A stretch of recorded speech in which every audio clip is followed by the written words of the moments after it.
Sí, yo creo que hoy es la pregunta que todo el mundo se hace porque son definiciones, son palabras que habitualmente uno no usa en la vida cotidiana, que vienen del campo de la infectología, del campo de la epidemiología, de la salud pública, en el marco de una pandemia y que, como bien decía el otro día una colega que hace periodismo científico también, decía, estamos cubriendo este evento sanitario mientras se realizan investigaciones científicas para buscar soluciones, es decir, estamos todos constantemente incorporando nuevos conocimientos. Y bueno, y esto se cruza también con la realidad de las personas, de cada uno de nosotros, de cómo vive la pandemia, de cómo vive este nuevo coronavirus y el impacto que está teniendo ya en muchas personas en la provincia de Jujuy, porque ya hemos superado la cifra de 50 casos. Y es por eso que, para poder explicar un poquito y brevemente la información que tenemos del día de hoy, vamos a repasar los datos que hasta las 10 de la mañana aproximadamente eran los últimos datos vigentes y que ya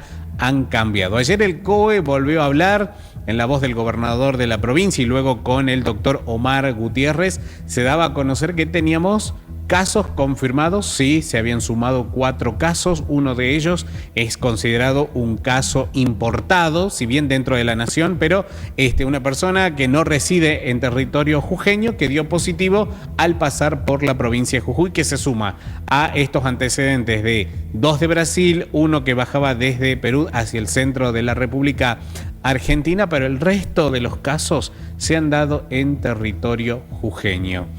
Ayer veíamos justamente cómo Abrapampa era la localidad más afectada, ¿sí?, con 22 casos, luego San Salvador de Jujuy con 19 casos y luego después todo es entre 1, 2 y 3 casos, pero hoy ese cuadro que estamos viendo por localidades se ha modificado y particularmente la situación en Caimancito, porque el COE informó que sobre un total de 17 test realizados a los contactos directos del caso confirmado en Caimancito resultaron positivos para coronavirus 3 personas, quienes son familiares directos del policía. Estos casos, bueno, se han trasladado al hospital de campaña y se informa también que 10 testeados de ese grupo son policías y que dieron como resultado negativo. Los efectivos policiales, contactos estrechos del caso, corresponden al Libertador General San Martín y bueno, más detalles seguramente vamos a tener durante la noche cuando el COE vuelva a hacer su exposición televisiva y a través de las redes sociales. Y hay que tener en cuenta una situación. Cuando hablamos de contacto estrecho y tal como lo han definido las autoridades del Ministerio de Salud de la Nación, estamos hablando de no cualquier persona que se cruza con otra, porque también hemos visto, incluso nos preguntan en la radio durante el programa a partir de las 3 de la tarde, nos dicen, yo quiero saber quién es la persona o el caso del que se acaba de comunicar, porque yo quiero saber dónde estuvo por saber si estuvimos en el mismo lugar. Y no.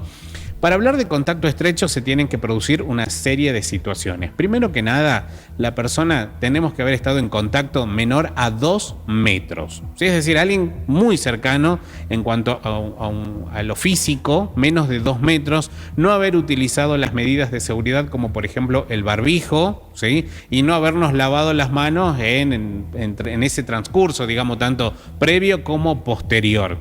Y además, una cuestión importantísima que hoy la República Argentina maneja como criterio para considerarlo un caso estrecho es el hecho de haber estado por lo menos, y esto lo recalco, por lo menos 15 minutos, ¿sí?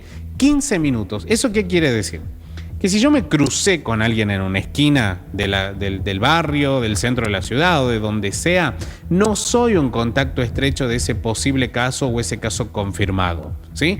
Tienen que haber estas condiciones de acercamiento físico, sin distancia social, sin barbijo y por lo menos 15 minutos.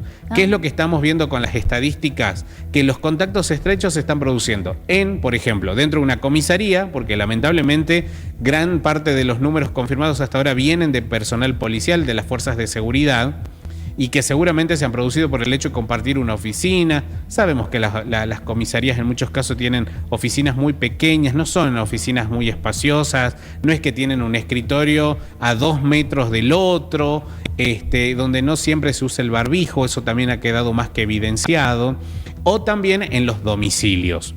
¿Por qué? Porque uno en el domicilio no se imagina usando barbijo al momento de sentarse a comer, sacárselo para ingerir los alimentos y volvérselo a colocar. Uno dentro de la casa llega, se saca la ropa, cambia la ropa, se cambia el calzado, toma todas las medidas que muchos ya las han implementado y comparten el mate, a veces comen del mismo plato porque mirá de rico que me salió esto. Bueno, ese tipo de conductas hoy son las que vemos que han permitido que se produzcan los mayores contagios. Por eso ahí hablamos ya de un contagio en conglomerados, que es el término que ayer también el doctor Gutiérrez, Omar Gutiérrez, que es médico infectólogo, recuerden ustedes, explicó y dijo que bueno, es la situación hoy mayoritaria en la provincia de Jujuy. ¿Por qué? Porque al inicio los primeros casos eran importados, personas que llegaron de Brasil, de Estados Unidos, de Europa.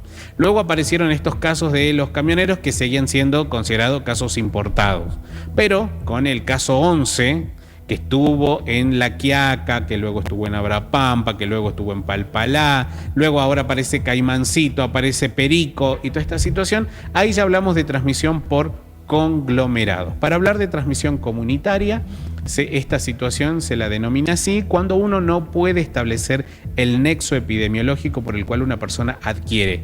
¿Dónde está sucediendo esto? En Resistencia, en Chaco, y en el AMBA, en el área metropolitana de Buenos Aires, donde es tanta la circulación que uno ya no sabe dónde está ese contacto estrecho con el que seguramente estuvo por lo menos 15 minutos. Es decir, son tantas las posibilidades que ahí ya se hace tan difícil de determinar específicamente y salir a rastrear alrededor de los mismos que se habla de transmisión ya a nivel comunitario. Por ahora, mayormente en la provincia de Jujuy, es por conglomerado, es decir, una persona que adquirió el virus y a partir de ello sus contactos más próximos son los que se vieron afectados. Cuando tenemos un integrante de una familia, 2, 3 contactos estrechos dentro de la casa, 2, 3 dentro de la oficina, porque comparten estos espacios, bueno, es lo que se define por conglomerado y es la situación con la cual nos tenemos que empezar a familiarizar a partir de la situación que hoy ya vemos en la provincia de Jujuy, que se manifestaba también en el mapa que compartíamos recién. Perfecto, clarísima la diferencia para tener en cuenta, sobre todo, poder hablar con los términos correctos, por lo menos hasta ahora. Sí, y sobre todo también para que la gente también pueda entender muchas veces cuando los profesionales de la salud se explayan o cuando tratan de explicar, bueno, tiene que ver con estas formas en las cuales la epidemiología y la salud pública en general se va manejando, porque esto también permite tomar mejores decisiones, ¿no? Porque en base a esto uno puede ir viendo si es que se extiende o no la fase 1, son horas decisivas para el AMBA y para otras provincias del país porque está subiendo el número de casos positivos, entonces, bueno, puede que también vuelvan a una fase 1 y bueno, ver qué transmisión hay, qué tipo de contacto estrecho se produce en el ámbito laboral, en el ámbito domiciliario, bueno, todo este tipo de información va a permitir a las autoridades decir, bueno, podemos flexibilizar o todavía no es momento de flexibilizar y también tiene que ser un mensaje para nosotros. Creo que acá también tenemos que hacer de nuestra parte. Yo sé que cuesta, yo sé que uno dice ya han pasado 3 meses donde mi vida ha cambiado, bueno, y va a seguir así hasta que no tengamos una vacuna. Falta, sí, falta para la vacuna. Mientras tanto, en mi casa también. Cuando ustedes lleguen, cuando compartan con la familia, con los que conviven diariamente, utilicemos la lavandina como un aliado estratégico para desinfectar la superficie, los elementos, los utensilios de la cocina, que creo que por buen tiempo va a formar parte de nuestra rutina cotidiana. Muy bien, gracias Gastón. Muchas gracias chicas, a ustedes nos estamos encontrando. Gracias.